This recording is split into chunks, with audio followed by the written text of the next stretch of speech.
Yep, that's me. You're probably wondering how I ended up in this situation. Yes, तर मी शांतपणे माझ्या शाळेत जात होती आणि सकाळची वेळ त्यामुळे मी स्लो होते तसे बघितले आणि मी स्पीड ब्रेकर काढले. अचानक एक माणूस न बघता असा घुसला. मी अशी येते आणि त्याला मी बघून एकदम ब्रेक मारला. माझी गाडी माझ्यावरच पडली. मला वाटलं संपला आता आणि फ्रॅक्चर झाला वगैरे आला तर काहीच व्हायचं नाही. पण त्या दिवशी मला फ्रॅक्चर आहे असं कुठल्याच माझ्या रिपोर्ट्समध्ये कळलं नाही. सो मी शांतपणे आपली पेन किलर्स घेऊन आहे आपली जग काहीच नाही झालेलं मला बेसिक असं करून मी गप आहे.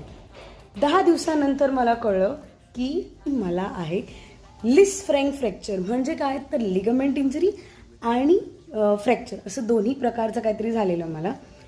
त्यामुळे मी जवळजवळ आता 3 महिने तर रेस्टवर आहे. So yes, that's what happen. आणि तो माणूस मला उडवला आणि तो गेला, लिटरली गेला. तो थांबला नाही, काहीच नाही.